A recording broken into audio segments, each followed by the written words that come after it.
नमस्कार मित्रांनो, आज आपण पाहणार आहोत बीटरूट जेली. त्यासाठी मी हे बीटरूट घेतले. बीटरूट जेली ही एक नैसर्गिक, हेल्दी आणि चविष्ट डेटर्स आहे रेसिपी आहे. बाजारात मिळणाऱ्या जेलीपेक्षा कृत्रिम रंग आणि केमिकल्स असतात, पण ही जेली आपण घरच्या घरी नैसर्गिक पद्धतीने बनवतो. चला तर मी आधी बीटरूट किसून घेतलं, मिक्सरच्या भांड्यात टाकून छान फिरवून घेतलं, बारीक पेस्ट बनली. आता हे आपण गाळून घेऊ आणि ह्याचा रस काढून घेऊ. ह्या जेलीला वेगळा कलर वापरायची गरज नाही. बीटरूट हे रक्त वाढण्यासाठी खूप उपयोगी मानले जाते. हिमोग्लोबिन वाढायला मदत करते, शरीरात ऊर्जा वाढते. लहान मुलांसाठी हेल्दी आणि गोड पदार्थ आहे. पचनासाठी हलकी असते.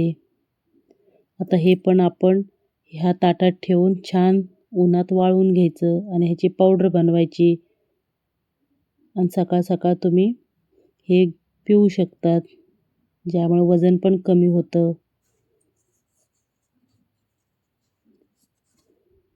हे बघा, मी हा रस काढून घेतला आहे. आता हा रस एका पातेल्यात ओतून घ्या आणि ह्याच्यात अगर अगर पावडर मिक्स करून घ्या 2 चमचे आणि हे छान ढवळून घ्यायचं आणि हे ढवळलं की यात टाकून छान उकळी येऊ द्यायची.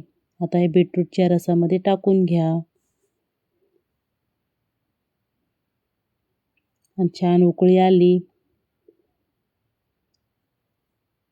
तुम्हाला गूळ हवा तर गूळ पण तुम्ही टाकू शकतात.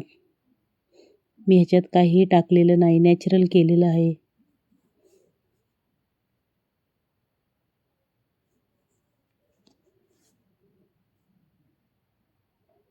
आपण हे लहान मुलांसाठी, वयस्कर लोकांसाठी, सगळ्यांसाठी बनवू शकतो. हे बघा, आता हे थोडं घट्टपणा यायला लागला याला. आता हे ट्रेमध्ये ओतून घ्या. हे बघा, मी हे ट्रेमध्ये टाकून घेतले. आता हे सेट करण्यासाठी फ्रीझरमध्ये ठेवा. फ्रीझरमध्ये 10-15 मिनटं झाले की तुम्ही काढून पाहू शकतात. जेली तयार होते. हे बघा, झाली तयार जेली. त्याची छान आणि सुरेख बनली. तुम्हाला माझ्या रेसिपी आवडत असतील तर नक्की लाईक, शेअर, सबस्क्राईब आणि शेअर करा.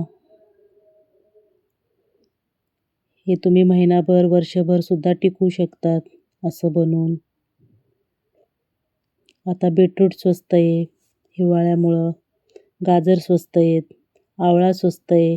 त्याच्यामुळे सगळ्या जेली आणून घरात बनवू शकतात आणि मीही तुम्हाला सगळ्या जेली बनवून दाखवणार आहे.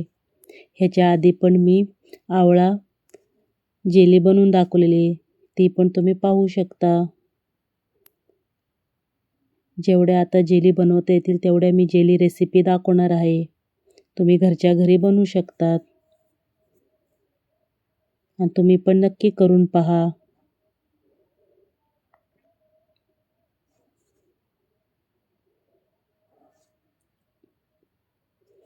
ह्याच्यात तुम्हाला थोडा पाहिजे तर लिंबाचा रस पण तुम्ही टाकून घेऊ शकतात, तुम्हाला थोडं आंबट हवं असेल तर.